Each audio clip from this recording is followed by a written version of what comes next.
안녕하십니까, 레필입니다. 7월 24일 두산 에너빌리티 보도록 하겠습니다. 증시 먼저 보겠습니다. 코스피 0.66% 하락했고요. 코스닥은 0.68% 하락했습니다. 시장은 이제 상승으로 좀 올라가는 듯 하다가 후반으로 갈수록 좀 떨어지면서 마무리를 했고요. 크게 움직임은 없었습니다. 투자자도 수급은 기간 투자자 매도로 좀 이제 코스피는 떨어졌고, 코스닥은 둘 다 매도를 좀 했습니다. 해외 증시를 보았을 때도 미국 증시 간밤에 또 하락을 했고요. 어, 니케이랑 상해는 보합 수준으로 마무리를 좀 한 것 같습니다. 그래서 다음 주 이제 시장이 또 어떤 방향으로 갈지는 더 지켜봐야 되는 상황이고요. 일단 전체적인 이제 위험 자산, 주식 시장이라든지 그런 비트코인 시장은 이미 이제 고점 대비해서 상당히 이제 많이 떨어져 있는 상태입니다. 그래서 그런 상태에서 이제 좀 저점 매수가 유입이 되는 그런 상황이 왔고요. 추가적인 이제 불확실성이 나타나지 않고 이제 기존에 나와 있던 그런 상황들이 해결이 되기 시작한다면 분명히 이제 좋은 방향으로 진행될 수 있다라고 계속 말씀을 드리고 있습니다. 그래서 하나씩 해결이 되면서 이제 오히려 주가는 올라갈 수 있는 발판을 마련할 수 있을 것이다라고 말씀을 좀 드리고 있고요. 이제는 적어도 이렇게 큰 음봉이 나올 때가 아니다라고 보고 있습니다. 그래서 코로나도 이제 지금 본격적으로 다시 유행을 좀 하고 있는 상황이지만 사회는 좀 차분하게 대응을 좀 하고 있는 것 같고요. 이전과는 확실히 다른 패턴으로 진행이 되고 있습니다. 그래서 우리가 엄청나게 이제 인플레이션, 전쟁, 질병 이렇게 예상을 하면서 코스피 그리고 미국 증시가 지금보다 2, 30%가 더 떨어질 수 있다. 그런 기사도 나오긴 하지만 그렇게까지 무리하게 떨어질 때까지 이 정부라든지 그런 시장이 방관하고 있지는 않을 겁니다. 그래서 그런 시장에 대한 대응이 이제 시작이 되었고요. 기대 인플레이션 지수죠. 기대 인플레이션 지수가 이제 떨어지기 시작했습니다. 그래서 실제 이제 구매 지수라든지 그런 물가 지수는 올라간 것처럼 보였지만 올라갔지만 그죠? 고점을 찍었지만 이제는 떨어질 가능성이 높기 때문에 이 피크 지점에서 떨어진다라고 예상이 된다면 당연히 이 시장은 좀 긍정적인 방향으로 생각을 할 수 있을 겁니다. 그래서 여전히 이제 인플레이션 지수가 높긴 하지만 앞으로 추가적인 최악의 상황이 없다라고 했을 때는 시장이 이제 개선되는 방향으로 간다고 했을 때는 이 투심이 살아나면서 지금 현재 주가는 싸다라고 판단을 할 수 있을 거거든요. 그래서 오히려 저는 지금부터 주가가 2, 30% 추가로 떨어진다라고 보기는 상당히 좀 힘들지 않을까라고 생각합니다. 그래서 이미 고점 대비해서 3, 40% 정도까지 전체적인 시장이 빠져 있는 상태이기 때문에 지금은 좀 무리가 있다.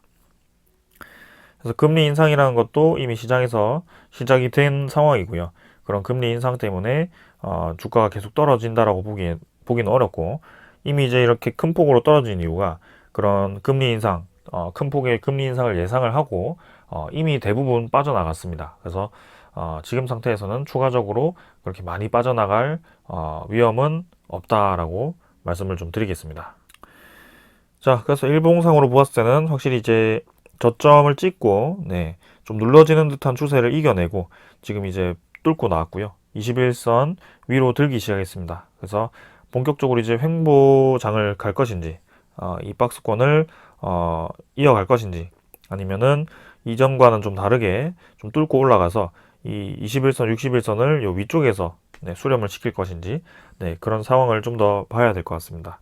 그래서 확실히 지금은 이런 큰 하락세를 끝내고 안정적으로 자리를 잡아가는 그런 단계라고 보시면 될 것 같고요. 다음 주 흐름이 다시 내려간다라고 했을 때는 저점 한번 더 찍고 올라올 수 있는 부분이고요. 충분히 이런 그림이 만들어질 가능성이 큽니다. 그래서 이런 전체적인 하락 추세가 끝나려고 한다면 적어도 이제 주식 시장이 코스피가 이 고점 라인이 떨어지는 선을 그었을 때 이 정도는 찍어줘야 될 것 같거든요. 그래서 61선 근처 2500선까지는 코스피 지수가 반등을 해준다면 확실히 추세를 좀 돌려간다라고 판단을 할 수 있을 것 같습니다.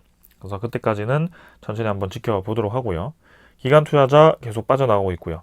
외국인 투자자는 확실히 코스피 시장에서는 이제는 큰 매도가 없습니다. 7월달 들어서 계속 이제 매수로 접근을 하고 있는 모습이고요. 이렇게 외국인 투자자의 투심이 회복이 되어서 다시 들어온다라고 했을 때는 반도체 종목 그동안 많이 빠졌었는데 그런 반도체 종목 위주로 다시 한번 그런 사이클이 돌아왔을 때 또 수혜를 볼 수 있는 종목들 위주로 아마 들어올 겁니다. 그래서 그런 종목들을 지금 미리 베팅을 해두는 것도 저는 좋은 판단이라고 생각을 하고 있고요. 분명히 이제 지금 사도 이제 주가가 좀 떨어질 수도 있는 부분이 있습니다. 근데 지금 딱 저점을 찍고 바로 반등을 한다라고 보기는 어려울 수 있지만, 적어도 지금 이 구간은 전체적인 시장 흐름에서 하단, 거의 최하단에 위치를 한다라고 우리가 판단을 할 수도 있습니다. 뭐 요 밑에 좀 더 내려갈 수도 있겠지만, 적어도 이 구간 대비해서는 상당히 이제 낮아져 있는 상태이다라고 우리가 판단을 할 수 있기 때문에, 여기서 뭐 사서 조금 더 떨어진다고 한들 그때 가면 그때 한번 더 사고요. 그죠? 그래서 결국에는 시장이 올라왔을 때 큰 수익을 얻을 수 있는 그런 좋은 기회다라고 좀 판단을 하시면 좋을 것 같습니다. 그래서 지금쯤에는 이제 종목 이 투자 방향을 정해서 서서히 이제 접근을 하시는 게 좋을 것 같다라는 생각이고요. 코스닥 시장도 마찬가지입니다. 코스피와 마찬가지로 V자로 찍고 이제 이렇게 좀 올라가는 모습이고요. 하단 라인을 이제 자리를 잡고 코스피보다는 확실히 좀 강하게 올라가는 모습입니다. 그래서 5일선, 21선, 61선이 모이는 지점, 요 지점 정도를 좀 봐야 될 것 같고, 혹은 이렇게 고점을 찍고 또 이제 떨어지는 방향으로 가는지 그 정도 한번 살펴보겠습니다. 그래서 일단 시장에 대한 그런 방향이 전환되기 위해서는 투심부터가 좀 회복이 돼야 됩니다. 그래서 그런 투심이 회복된다는 것이 이제 불확실성이 하나둘씩 해결이 되기 시작한다라고 볼 수 있기 때문에, 그런 시장 상황들을 또 기다려 보는 것도 좋을 것 같고요. 그래서 일단 지금은 조급하게 투자하기보다는 무게를 잡고 지금 하단 밴드에 있기 때문에 그런 하단 밴드에서 매수를 해놓고 다시 한번 상단 밴드로 가기까지 천천히 기다리면 될 것 같습니다. 그 다음은 기관 투자자, 외국인 투자자 둘 다 매도를 좀 했지만, 확실히 코스닥 시장에서는 외국인 투자자가 뭐 크게 유입이 되지는 않고 있습니다. 그래서 오히려 이제 기관 투자자가 코스닥 쪽에는 좀 들어오고 있지만, 코스피보다는 확실히 좀 적은 물량으로 외국인 투자자가 코스피보다 확실히 좀 낮게 대응을 하고 있고요. 코스피에 이렇게 유입이 된다라는 것은 아마 대형주 위주로 외국인 투자자가 좀 이제 매수가 시작되지 않았을까, 그런 생각도 해봅니다. 자, 그래서 천천히 한번 지켜보도록 하고, 환율 시장 같은 경우는 1310원입니다. 그래서 고점을 찍고 이제는 특별하게 올라가지는 않고 있습니다. 그래서 요 1300원을 넘어서고부터는 크게 지금 변동 없이 계속 이제 횡보를 좀 하고 있는 모습이고요. 21선 자체도 상승 추세가 좀 꺾이기 시작했다라는 점. 그래서 분명히 이제 이 시장이 좀 안정화가 되기 시작한다면 환율 시장도 좀 떨어지기 시작할 겁니다. 그래서 1280원 정도, 혹은 더 많이 떨어진다면 1200원 중반대까지도 지금 환율이 좀 떨어져 준다면 시장이 좀 좋은 방향으로 가지 않을까라는 생각이고요. 이 상승 추세가 꺾이기 시작할 때를 좀 우리가 주목을 해야 될 것 같습니다. 그래서 이미 금리 인상, 뭐 그런 좋지 않은 상황들이 다 반영이 되어서 환율이 지금 저점을 찍고 저점에서부터 이렇게 서서히 올라왔던 거고요. 항상 이전의 시장 패턴을 보았을 때는 이 흐름이 있습니다. 전체적인 흐름이 있기 때문에 그 흐름을 우리가 읽어본다면, 지금 이 정도 왔을 때는 적어도 뭐 한두 달 내에 바로 떨어진다라고 보기는 어렵지만, 적어도 이 정도 왔으면은 앞으로에 대한 그 방향은 환율이 크게 올라가기보다는 조금 이제 조금씩 떨어지는 방향으로 진행이 되겠구나라고 판단을 하시는 게 맞습니다. 자, 그래서 그런 시장에 대한 흐름을 이 투자 방법에 좀 이용을 하셔도 저는 좋을 거라고 생각을 하고요. 분명히 이제 인내심이 있어야겠죠. 크게 움직이는 그 파동을 이용을 해야 되니까요. 그 다음에 이제 지수 선물이고요. 선물 같은 경우는 미국 증시, 유럽 증시 모두 좀 하락을 했지만, 일단 다음 주 시장 열리는 것을 좀 지켜봐야 될 것 같고, 채권 수익률은 오늘 10년물 국채금리가 좀 많이 떨어졌습니다. 미국 10년물 국채금리가 2.75%로 좀 하락을 했고요. 3%, 2.9%, 3% 정도로 막 유지를 하다가 이렇게 뚝뚝 떨어졌는데, 이 흐름을 좀 더 봐야 될 것 같습니다. 그래서 미국 10년물 국채금리가 이렇게 떨어진다면 아마 채권 시장보다 이제 주식에 대한 그런 수익률이라든지, 아니면 그런 금리 인상으로 인한 그런 은행 수익률이 더 높기 때문에 그쪽으로 돈이 이동할 수 있기 때문에 일단 더 지켜보도록 하겠습니다. 우리가 우려했던 것은 요 3% 이상을 크게 넘어서면서 이제 수익률이 높아지면 그런 주식 시장에서 돈이 이제 채권 시장으로 좀 이동할 가능성이 크기 때문에 그런 것들을 좀 우려했지만, 지금은 우리가 우려하던 방향과는 좀 반대로 진행이 되고 있다. 그렇게 보시면 되겠습니다. 그래서 오늘 요 정도로 네, 증시 리뷰 마치고요. 종목으로 넘어가도록 하겠습니다. 두산 에너빌리티 보겠습니다. 17,800원으로 마무리했고요. 오늘은 크게 변동이 없었습니다. 그래서 두산 에너빌리티 시장과는 좀 반대로 이제 상승을 하는 듯 했지만 후반에는 그냥 보합으로 마무리하면서 끝났고요. 시간의 거래는 여전히 적었습니다. 17,800원으로 50원 정도 상승해서 마무리했고요. 뭐 크게 의미 없습니다. 일단 1거래량이 230만 주 정도로 여전히 200만 주대를 유지를 하고 있고요. 최근에 한 일주일 이상은 계속 이제 거래량을 죽인 채로 진행이 되고 있습니다. 그래서 500만 주 채 지금 거래가 넘지 못하고 있고요. 우리가 이 수급에 대해서 굉장히 집중을 하고 바라보고 있는 상황인데 그 수급이 터져주진 않고 있습니다. 그래서 분명히 이렇게 적게 거래가 되면서 계속 횡보를 하고 있지만 그 수급이 한번 터져줄 때가 다가오고 있다라고 좀 이해를 하시는 게 맞다라고 보여지고요. 그때는 아마 이런 식으로 좀 1000만 주 이상, 1500만 주 이상 터져주면서 네, 상승률을 좀 높여갈 가능성이 큽니다. 그래서 그런 식으로 좀 접근을 해야 될 것 같고 이제는 두산 에너빌리티가 좀 힘없이 거래량이 죽으면서 떨어지는 방향으로 간다라기보다는 뭐 왔다 갔다 하면서 재미없게 좀 횡보를 하는 그런 움직임이 이어지고 있고요. 시장 코스피, 뭐 코스닥, 그다음에 전 세계 시장도 어느 정도 이제 하락을 끝내고 네, 이제 저점에 대한 매수세가 좀 들어오고 있습니다. 그래서 그런 것들 때문에 이제 두산 에너빌리티도 수급이 한번 몰려준다면 좀 크게 올라갈 수 있는 기회가 될 수 있지 않을까 네, 그런 생각을 해봅니다. 자, 그래서 차트로 바로 넘어가서 네, 차트부터 보겠습니다. 차트도 사실 뭐 크게 변화 없었고요. 우리가 생각하는 그대로 계속 진행이 되고 있습니다. 그래서 이 21선과 61선은 계속 모이는 지점으로 가고 있고요.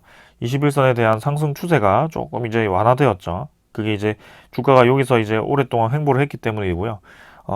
지금 추세로 간다면 이제 이런 식으로 좀 진행이 될 가능성이 크겠습니다. 그래서 이 정도까지 이제 좀 늘어질 가능성이 있는데, 자, 다음 주 주가 흐름이 어떻게 될지가 중요할 것 같고요. 그래서 최소 이제 일주일, 2주일 정도 후에는 적어도 이제 두산 에너빌리티의 이 단기적인 방향이 결정될 가능성이 크다라고 저는 보고 있습니다.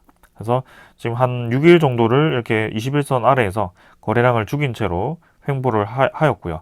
점점 이제 조금씩 하단 라인에 하단 꼬리 라인을 올리면서 좀 수렴을 시키고 있습니다. 주가를. 그래서 뭔가 만들어가는 듯이 좀 이렇게 주가가 형성이 되고 있고요. 이 고점이 점점 낮아지는 패턴과 그다음에 최근에 이 저점이 점점 높아지는 그런 흐름을 이어본다면 이 정도 라인에서 이 정도 구간에서는 수렴을 한다 주가가. 그래서 그런 수렴 구간에서 어떤 방향으로 가는지가 중요할 것이고 지금 단계에서는 올라가는 방향으로 진행이 되는 게 좋은 방향일 것 같다 라고 말씀을 드립니다. 그래서 이렇게 크게 패턴을 그린다면 이런 식으로 진행될 가능성이 크고요. 그래서 뭐 요 구간을 이렇게 굳이 꼭 이렇게 똑같은 모양으로 만든다라고 보기는 어렵지만 적어도 이제 한번 치고 나가야 되는 타이밍이다. 그 타이밍은 19,400원 정도까지 치고 나갈 가능성이 충분히 있다. 이렇게 말씀을 드리겠습니다. 그래서 21선 위로 일단 주가를 밀어 넣는 것이 맞는 것 같고요. 그 후에 어떤 움직임이 나오는지 지켜보겠습니다. 사실 지금 상당히 이제 기술적으로는 좀 중요한 부분이긴 합니다. 그래서 최하단 밴드에 위치한 상황이고 여기서 이 중간 그리고 이 상단까지 어떻게 가느냐에 대한 첫 번째 이 시발점이기 때문에 여기서 이 움직임이 어떻게 나오는지 좀 살펴봐야 될 것 같고요. 그동안 주기적으로 좀 거래량이 터져주던 그 구간이 지금도 나올 때가 되었습니다. 그래서 이 구간에서 서서히 이제 거래량이 좀 실려주면서 움직임이 나와야 될 것 같고 이번에 이제 시장이 안정되었으니 이제 원전 관련 종목, 에너지 패러다임에 대한 그 변화에 대한 좀 답을 해주었으면 좋겠습니다. 첫 번째는 19,400원 정도를 좀 지켜보면서 대응을 하도록 하겠습니다. 자, 오늘도 이제 꼬리를 달고 떨어졌지만 21선 위로 지금 이제 계속 이제 간을 보고 있거든요. 그래서 거기서 좀 위로 올려주는지 보겠습니다. 그 다음 뭐 월봉은 계속 여전합니다. 네, 하단 라인 근처에서 월봉 뭐 지켜주고 있고요. 20월봉선이 뭐 크게 지금 의미가 없는 상황이고요.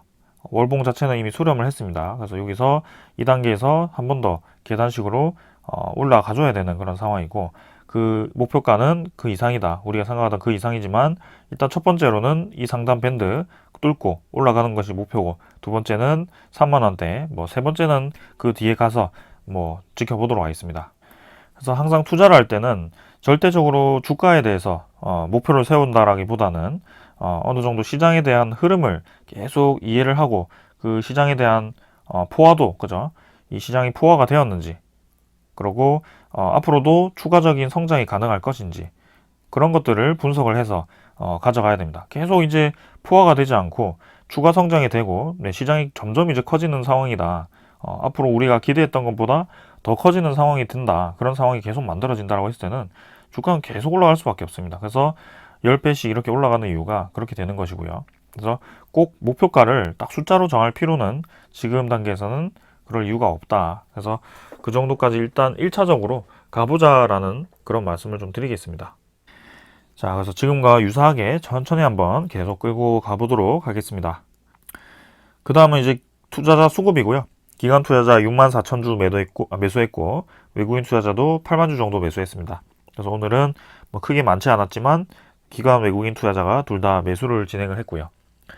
매도는 이제 금융투자만 또 매도를 했습니다. 그래서 금융투자가 계속 좀 두산에너빌리티를 매도하는 경향이 있지만, 뭐 여기에 대해서는 크게 우리가 뭐 신경 쓸 필요가 없다. 그래서 어느 순간 매도를 멈추고 또 매수하는 구간이 있을 거고, 지금 우리가 주목해야 될 그 수급은 보통 이제 종목에 대해서 좀 배당 종목들, 그런 종목들은 연기금 투자자가 이제 많이 매수를 하죠. 그리고 중장기적으로 들고 가더라도 좀 이제 괜찮은 종목들 위주로 이 연기금 투자자가 투자를 좀 하는데요. 그 투자자가 지금 이제 두산에너빌리티를 선택을 해서 지분을 계속 이제 늘려가는 방향으로 진행이 되고 있다는 것이 저는 핵심인 것 같습니다. 그래서 이전에 공시된 퍼센트는 지분율은 5.5%이지만 지금 계속 그 뒤로 좀 더 매수량을 늘려가지고 진행을 하고 있고요. 뭐 6만 주 크게 많지 않지만 꾸준히 지금 매수를 해주는 것이 좋은 것 같습니다. 그래서 이번 주 뭐 계속해서 연기금 투자자에 대한 횡보를 좀 이제 주목을 해볼 필요가 있을 것 같고, 투신도 이제 매도를 끝내고 좀 매수로 다시 전환을 했는데, 한 번씩 이제 주가를 좀 끌어올리는 역할을 하는 그 투자자도 이 투신이거든요. 그래서 한 번씩 수급을 좀 몰아 넣으면서 좀 주가도 움직이니까 한번 기대를 해보겠습니다. 그래서 기관 투자자가 이 두산에너빌리티에 대해서 한번 수급을 밀어 넣을 것인지, 좀 더 시간을 끌 것인지, 네, 그 정도 한번 확인을 해보도록 하겠습니다. 자, 그 다음은 두산에너빌리티 공매도고요.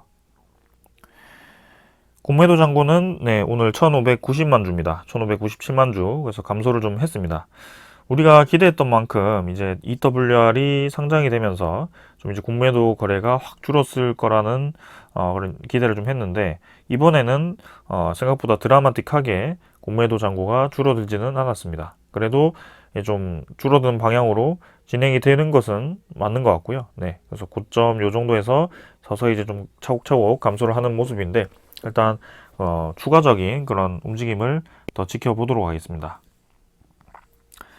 1거래량도 지금 공매도 거래량이 많이 줄어 있는 상태이고, 공매도 잔고가 전체적으로 좀 점점 줄어드는 방향으로 간다는 것은 네, 긍정적으로 볼 수 있을 것 같습니다. 그래서 앞으로도 추가적으로 계속 공매도 상환이 진행되는지 한번 지켜보도록 하고요. 그 다음에 이제 대차 잔고도 보겠습니다. 대차 잔고도 좀 감소하는 방향으로 진행이 되었는데, 이번에는 이제 체결이 좀 많이 진행이 되면서 한 100만 주 정도 네, 늘었습니다. 그래서 3,200만 주까지 네, 다시 한번 이 대차 잔고가 늘어나 있는 상태이고요. 7월 21일에는 지금 이 데이터가 집계가 되지 않았는데, 이게 단순 오류인지 일단 뭐 보도록 하겠습니다. 그래서 집계가 제대로 된 것인지 일단 네, 월요일 네, 다음 주 한번 더 체크를 해보도록 하고요. 일단 대차 잔고도 뭐 좀 늘었지만 크게 전체적인 이 흐름에 대해서는 변화가 없었다. 그래서 마찬가지로 고점 대비해서 대차 잔고도 좀 줄어드는 방향으로 진행이 되고 있기 때문에 크게 우리가 걱정할 필요 없을 것 같다라고 말씀을 드리겠습니다. 그래서 이제는 유상증자, 신규 유상증자라든지 아니면 3차 EWR이라든지, 네, 1WR이라든지 그런 이제 신주인수권 부사채가 크게 없기 때문에 신주 상장이 이제 거의 없다는 거죠. 그래서 거기에 대해서 우리가 우려할 사항은 전혀 없고요. 단순히 이제 지금 6억 뭐 한 2천만 주 정도 되나요? 주가가 주식이 그죠? 근데 그렇게 6억 2천만 주라고 해서 주식이 많아서 못 올라간다라고 하는 것은 저는 굉장히 무리가 있다라고 봅니다. 그래서 주식이 많아서 못 올라간다라고 한다라는 것은 그 나올 수 있는 매도 물량이 많다라는 것이고요. 그 매도 물량이 뭐 주가가 올라가면 좀 나올 수 있겠지만 지금 보시면은 1거래량이 230만 주에 불과합니다. 그래서 전체 주식 수에 대비해서 지금 실제로 거래를 하는 물량이 0.5%채 되지 않는다라는 소리고요. 0.3%도 안 된다는 소리죠. 네. 그래서 그만큼 지금 거래가 많이 주고 있다는 소리고. 그리고 이전에도 주가가 좀 많이 올라갔을 때도 보면은 거래량이 780만 주밖에 터지지 않았을 때도 7%씩 이렇게 올라간다는 겁니다. 그래서 6억 주가 그렇게 주식 수가 많이 늘어나서 주가가 못 올라간다는 것은 저는 잘못된 생각이라고 생각을 하고요. 이렇게 이 매수 세력이 확실히 좀 공격적으로 매수를 해준다면 언제든지 올라갈 수 있는 그런 구간이다라고 좀 이해를 하시는 게 맞습니다. 그래서 이 주가를 올리는데 필요한 거래량은 최소 1%에서 2% 수준입니다. 그래서 전체 거래량의 전체 주식 수의 1, 2% 정도만 거래량이 터져 주어도 매수 세력이 적극적으로 매수했을 때 충분히 올라갈 수 있는 상태이다라고 좀 말씀을 드리고 싶고요. 그래서 주식 수가 지금 늘어나서 못 올라간다라고 하는 것은 잘못된 생각이다. 그리고 추가적인 그 상장에 대한 소식은 없을 것 같다라고 좀 저는 생각을 합니다. 그래서 재무가 지금 많이 어렵고 아직까지도 딱 빚에 허덕이고 그런 상황이라면 좀 무리가 있겠지만 지금은 전혀 그런 상황이 아니고요. 부채 비율, 그다음에 단기 차입금 그런 것들을 많이 개선을 시켰고 두산 쪽에서도 좀 그런 자금적인 여유가 생겨가지고 두산 테스나라든지 그런 새로운 투자 기업들을 또 이제 인수를 하면서 진행을 하고 있습니다. 그래서 우리가 막 재무에 대해서 그렇게 걱정할 필요도 없고요. 그래서 앞으로는 이제 신사업이라든지 그런 산업에 대한 트렌드를 계속 보면서 집중을 할 수 있다라는 점이 저는 좋은 점인 것 같습니다. 그래서 그동안 뭐 주가가 못 올라서 좀 그렇긴 했지만 항상 그 패턴대로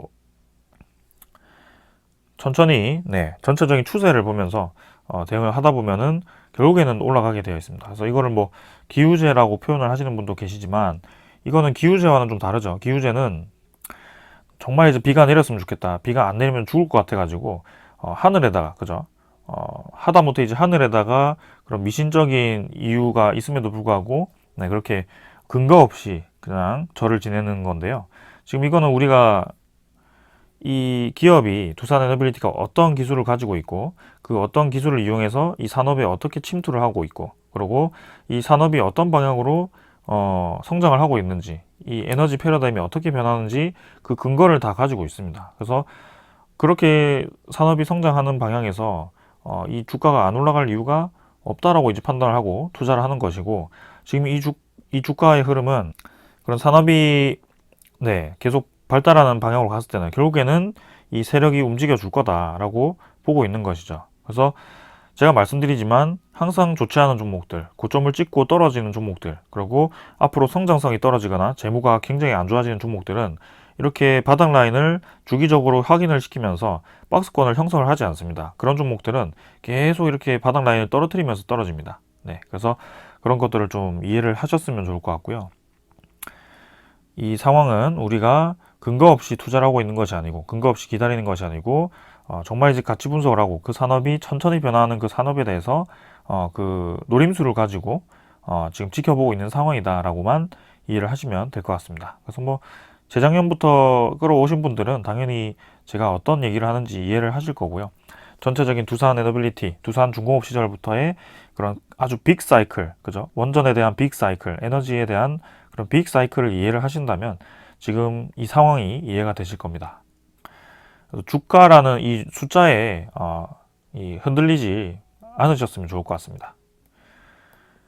그래서 그 정도라고 넘어가고 외국인 추적 물량은 78,000주에서 당일 23만 주 정도로 이렇게 좀 플러스가 늘어났고요. 그래서 어제도 목요일도 샀고 금요일도 샀고 이렇게 해가지고 10.05% 지분은 유지를 하고 있습니다. 그래서 외국인 투자자도 계속 10%대 지분을 유지를 하고 있는 상황인데, 자, 어떻게 움직여 갈 것인지, 네, 그런 것들을 한번 살펴보겠습니다.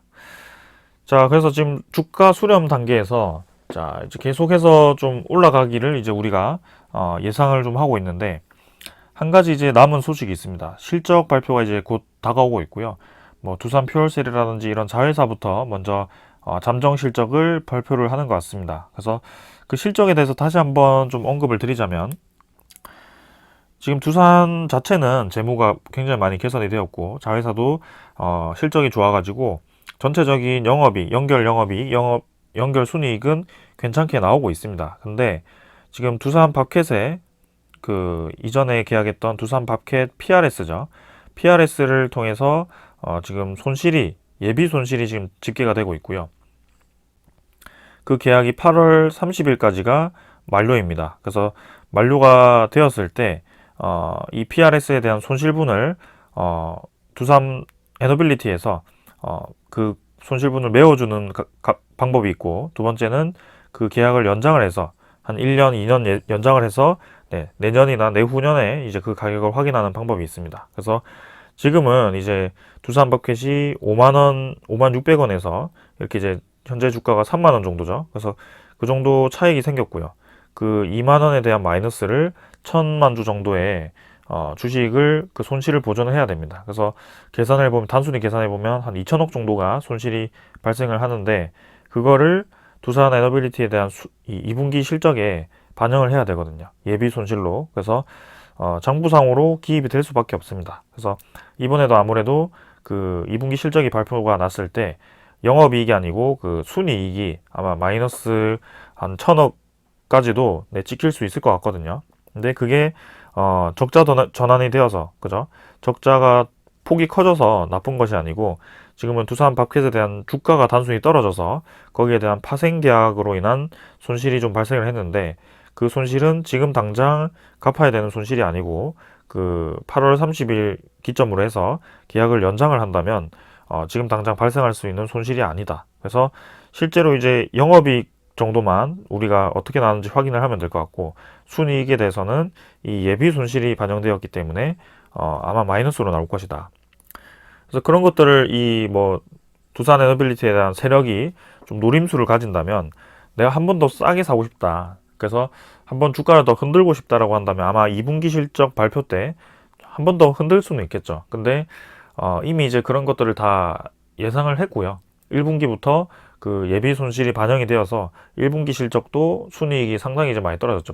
110억 정도였죠. 그래서 그렇게 따진다면 네, 지금은 일반 투자자들도 다 예상을 할 수 있는 범위에 있어서 그 2분기 실적 발표를 가지고 주가를 막 급락시키고 하는 그런 상황은 웬만해서 나오지 않을 것 같습니다. 그래서 지금 차곡차곡 이제 좀 자리를 만들어 가는데 좀 좋은 방향으로 진행이 되었으면 하고요. 우리가 집중해야 될 것은 앞으로에 대한 그 산업 방향, 그리고 두산 에너빌리티에 대한 기술력이죠. 네, 그런 것들에 대해서 계속 집중을 해볼 필요가 있겠습니다.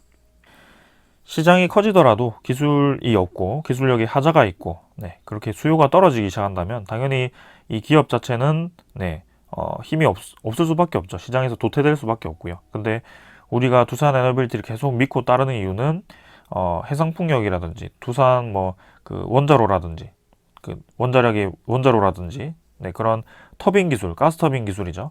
터빈 기술에 대해서 굉장히 이제 기술력이 좋습니다. 그래서 그렇게 치명적인 결함이 발생한 적이 거의 한 번도 없죠. 지금 이때까지. 그래서 우리나라 원전도 거의 지금 몇 기죠? 총 한 30기 정도 되나요? 그 정도가 아무 이상 없이 돌아가고 있고요. 그 내부의 원자로는 두산 에너빌리티가 다 공급을 했습니다. 그리고 지금 UAE에서도 잘 돌아가고 있고요. 그래서 그만큼 내부 기술이 좋고요. 그 원자로라는 것은 상당히 큰 높은 온도를 견뎌야 되고, 그런 높은 온도와 압력을 견디면서 그게 제대로 돌아가가지고 네, 그렇게 전기를 만들어낸다는 것 자체가 엄청나게 어려운 일입니다. 그것도 하루 이틀도 아니고 몇 년 동안, 몇십 년 동안 그렇게 열과 압력을 이겨내면서 돌아간다는 것이 그 소재 특성이라든지 그런 기계, 메카니컬 특성상으로 상당히 어려운 기술입니다. 근데 그거를 지금 두산 에너빌리티가 성공적으로 진행을 하고 있는 것이고요. 그 이때까지는 그런 기술력이 있음에도 불구하고 이렇게 하향세를 겪었던 이유가 그 시장 자체가 좀 이제 많이 감소를 했고, 네, 신규 발주날 이유가 없었죠. 이미 기존에 있는 원전들로 꽉 찼었고, 그리고 신규로 이제 시장을 확대를 하려고 하니까 원전에 대한 인식도 안 좋았고요. 그리고 해상풍력이라는 이 터빈 이 시장도 아직까지 기술이 그렇게 개발이 되어서 확대가 되는 시기가 아니었습니다. 그리고 건설 시장도 포화가 되어가지고 좀 빠지는 상황이고. 근데 지금은 이제 그 기간으로부터 이제 한 10년, 15년이 지난 지금은 다시 한번 거기에 대해서 좀 관심을 가지고 이 시장이 이제 필요로 하는 상황이 되었고, 네, 에너지에 대해서 아주 중요하게 생각하는 시기가 왔다라는 겁니다. 그래서 그 아다리라고 할까요? 좀 말이 좀 그런데, 네, 아무튼 박자가 상당히 잘 맞았다. 그렇게 저는 보고 있습니다. 그래서 앞으로 이렇게 박자가 잘 맞는 기업을 찾기가 저는 쉽지는 않을 거라고 생각하고 있고, 이렇게 중장기적으로 무조건 기업을 투자를 한다는 것도 잘못된 선택이긴 합니다. 근데 이렇게 박자가 잘 맞는 산업이 이렇게 서서히 올라가는 그런 그림에서는 끌고 가는 게 맞죠. 그래서 네, 그렇게 보시면 될 것 같습니다.